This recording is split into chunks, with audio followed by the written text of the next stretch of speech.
বিদেশের ৩০ লক্ষ টাকার সুখের চাকরি ছেড়ে ভারতে ফিরে এসে পুলিশের চাকরিতে যোগ দেন এই মানুষটি বিষ্ণই। কৃষ্ণ কুমার বিষ্ণই উত্তরপ্রদেশের সবচেয়ে ক্ষমতাশালী এই পুলিশ অফিসার মাফিয়াদের থেকে বেআইনি ৮০০ কোটি টাকা উদ্ধার করেন। শুনে চমকে উঠলেন নিশ্চয়ই। ভাবছেন বলিউডের কোন অ্যাকশন ফিল্মের রিভিউ, তাই তো? আসুন তাহলে আজকের এই ভিডিওর মাধ্যমে আপনাদের সঙ্গে পরিচয় করিয়ে দিই দেশের অন্যতম ডেকোরেটেড অফিসার কৃষ্ণ কুমার বিষ্ণইয়ের। বর্তমানে বিষ্ণই নাম শুনলেই হাড় কেঁপে ওঠে বলিউড সেলিব্রিটি থেকে সাধারণ মানুষের, যেমন লরেন্স বিষ্ণই। আর কৃষ্ণ কুমার বিষ্ণইয়ের উপস্থিতি হাড় কাঁপিয়ে দেয় বাঘা বাঘা গ্যাংস্টার এবং মাফিয়াদের। রাজস্থানের বাড়মের জেলার একটা ছোট্ট গ্রামে জন্ম হয় কৃষ্ণর। ৬ ভাই বোনের মধ্যে সব থেকে ছোট ছিল এই কৃষ্ণ। গ্রামেরই একটি স্কুলে শিক্ষার হাতে খড়ি। ছোটবেলা থেকেই কৃষ্ণর পড়াশোনার প্রতি ঝোঁক ছিল চোখে দেখার মতো। অষ্টম শ্রেণীর বোর্ড পরীক্ষায় জেলার মধ্যে প্রথম স্থান অধিকার করে তাক লাগিয়ে দিয়েছিলেন তিনি।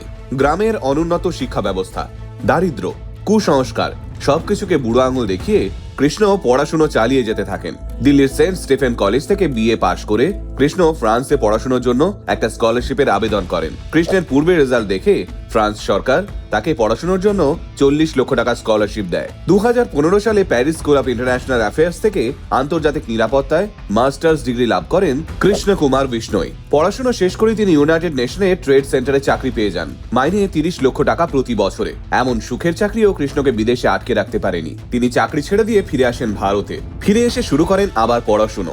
দিল্লির জেএনইউ ইউনিভার্সিটি থেকে এমফিল পাশ করে ভারত সরকারের বিদেশ মন্ত্রণালয়ে চাকরি পেয়ে যান। কিন্তু এই চাকরিতেও মন ভরছিল না কৃষ্ণর। তিনি সমাজ এবং মানুষের জন্য কাজ করতে চাইছিলেন, যা বিদেশ মন্ত্রণালয়ে চাকরি করে কখনোই সম্ভব নয়।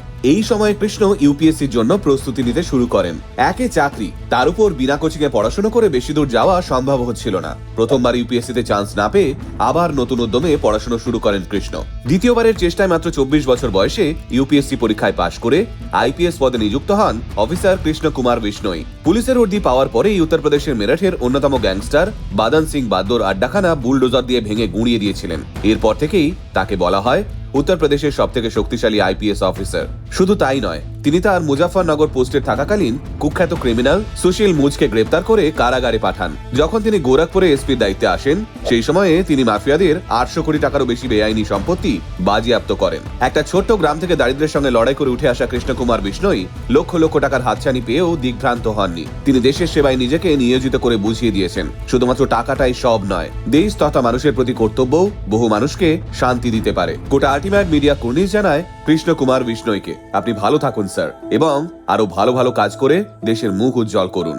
আল্টিমেট মোটিভেশন কথা বলে আমার আপনার মতো মানুষের, যারা সাধারণের ভিড়ে থেকেও অসাধারণ কিছু কাজ করে দেখায়। আল্টিমেট মোটিভেশন, বাংলায় মোটিভেশন, বাঙালির মোটিভেশন।